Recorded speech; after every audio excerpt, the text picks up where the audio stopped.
નમસ્કાર.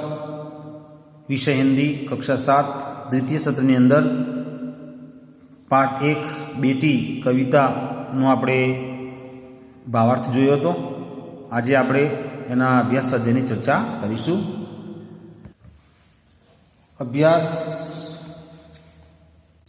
प्रश्न 1, इस काव्य का आरोह अवरोह युक्त समूह गान कीजिए. तो आपको घर पर ही उनका एक बार गान करना है. प्रश्न 2, निम्नलिखित प्रश्नों के मौखिक उत्तर दीजिए. नंबर 1, आत्मनिर्भर बनने के लिए आप क्या करेंगे? आत्मनिर्भर बनने के लिए हम अपने कार्य खुद करेंगे और हम पढ़ेंगे लिखेंगे और हम उन्नति करेंगे. बेटी पढ़ लिख कर क्या करेगी?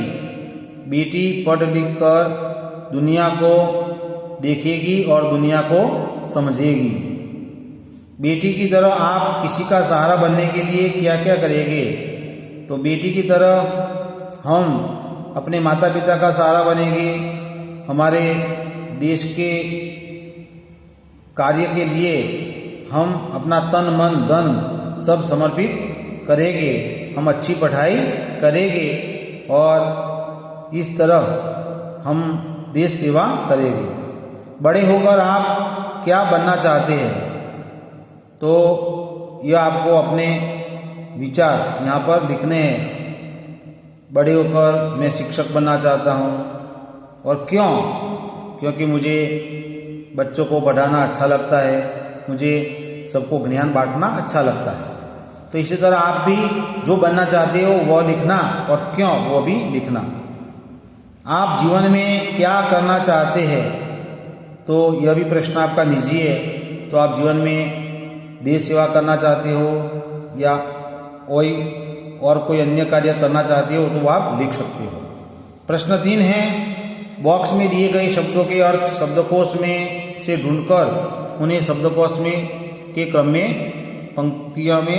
पत्तियों में लिखिए. यहाँ पर मिसाल यानी उदाहरण भी कह सकते हैं. गर्व, अभिमान, अंबर तो आकाश, शान, स्वाभिमान, कष्ट, पीड़ा. तो इस तरह आपको उनका अर्थ यहाँ पर लिखना है.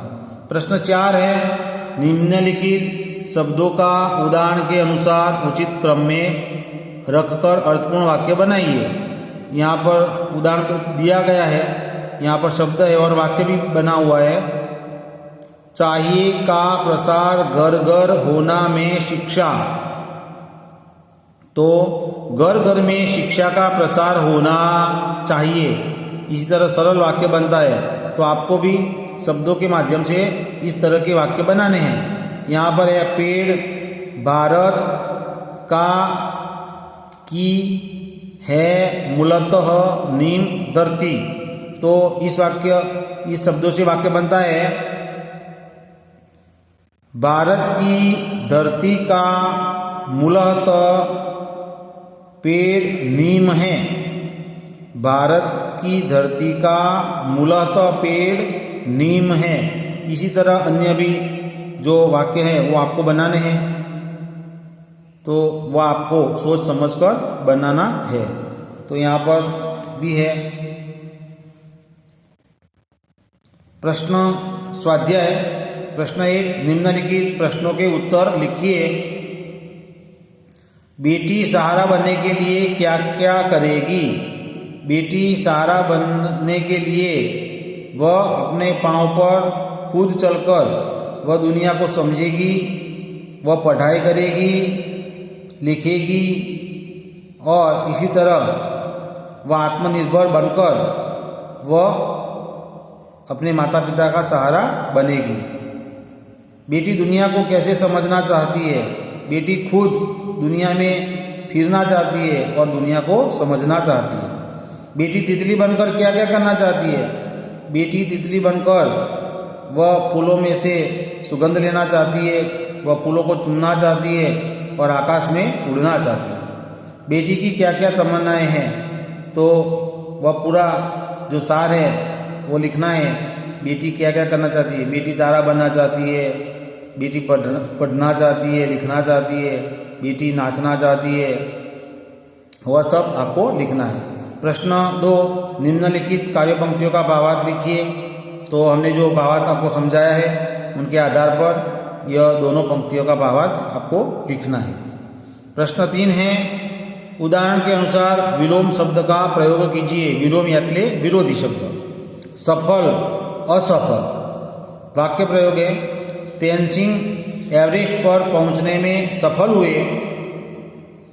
कई बार मेहनत करने पर भी आदमी असफल होता है। तो यहाँ पर सफल का भी वाक्य प्रयोग है और असफल का भी वाक्य प्रयोग है। इस तरह यहाँ पर अन्य शब्द भी है। आकाश, आकाश का विलोम शब्द क्या होता है? धरती। उजियारा तो अंधेरा। इधर, उधर। भलाई, बुराई। पाना, खोना। तो इन शब्दों का भी वाक्य में प्रयोग करना है। इसी तरह प्रश्न 4 है, उदाहरण के अनुसार वचन परिवर्तन करके वाक्य में प्रयोग कीजिए। उदाहरण है घोड़ा तो घोड़े। वाक्य प्रयोग होता है घोड़ा दौड़ रहा है तो घोड़े दौड़ रहे हैं। इस तरह शब्द मैं उनका बहुवचन होता है मैं, आप। बच्चे, बच्चा। खिलौना, खिलौने। ખેત તો ખેતનું ખેત જ થશે। તો એ પણ વાક્યનો પ્રયોગ કરવાનો છે। ત્યાર પછી મિત્રો ભાષા શિક્ષણની અંદર થોડું વ્યાકરણ આવે છે, વિશેષણના પ્રકાર આવે છે, તો એનો પણ આપણે અભ્યાસ કરીશું। તો यहाँ पर थोड़ा वाक्यों अभ्यास करी અને समझाने प्रयत्न કરીશું। निम्नलिखित शब्दों को पढ़िए। केशा सासी बालिका थी, बगीचे में सुंदर फूल खिले थे। तो यहाँ पर साहसी और सुंदर यह दोनों इस वाक्य में विशेषण के तौर पर उनका उपयोग है। इसी तरह जो शब्द होते हैं, भारत ने श्रीलंका को 3 विकेट से हराया। बाल्टी में थोड़ा सा पानी है, वह आदमी जा रहा था। तो उपयुक्त वाक्यों में रेखांकित शब्द साहसी, सुंदर, 3, थोड़ा सा और वह संज्ञा का विशेषता बताए। जो शब्द संज्ञा की विशेषता बताता है उसे विशेषण कहते हैं। इस तरह अन्य भी वाक्य, 2 वाक्य का ही हम चर्चा करेंगे। हमारे देश में ईमानदार लोग ज़्यादा हैं। मुंबई जाने के लिए लंबा रास्ता तय करना पड़ता है। तो जो शब्द है यहाँ पर, जो शब्द दिए गए हैं ईमानदार, लंबा, काला, इस तरह मुलायम, स्वस्थ, भारतीय, तो इन शब्दों में जिन शब्द से संज्ञा के गुण, दोष, आकार, रंग, रूप, स्पर्श, दशा, अवस्था, स्थान, देश, काल, स्वाद, गंध और दिशा का बोध होता है उसे गुणवाचक विशेषण कहते हैं। जिस वाक्य में उनका गुण का बोध होता है उसे गुणवाचक विशेषण कहते हैं। तो यहाँ पर आपको लिखने हैं वरदराज चतुर बालक था, तो चतुर यह गुणवाचक है। फूल बाजार में पीले गुलाब मिलते हैं, तो पीले। मिर्च का स्वाद तीखा होता है, तो तीखा ये गुणवाचक है। तो ये रीते અહીંયા પણ અભ્યાસ કરવાનો છે। इतना जानिए, ये પણ તમારે જાણવાનું છે। ત્યાર પછી બીજા अन्य वाक्य પણ આપેલા છે। प्रयाग 3 नदियों का संगम स्थान है। आज केवल आधा लीटर दूध चाहिए। तो यह जो शब्द है 3 और आधा, तो ये निश्चित संख्यावाचक विशेषण कहते हैं। तो इसी तरह जो अनिश्चित होते हैं, तो इसमें कई लोग नर्मदा की परिक्रमा करते हैं। कई लोग, उसमें कोई गिनती है नहीं। कुछ लड़कों ने पर्यावरण बचाने का बीड़ा उठाया। तो जो यह शब्द है उसे अनिश्चित वाचक विशेषण कहा गया है।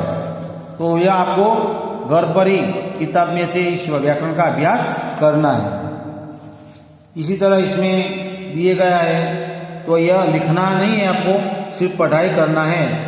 आपको अभ्यास और स्वाध्याय ही लिखना है। यह आज का गुरु कार्य है। अस्तु।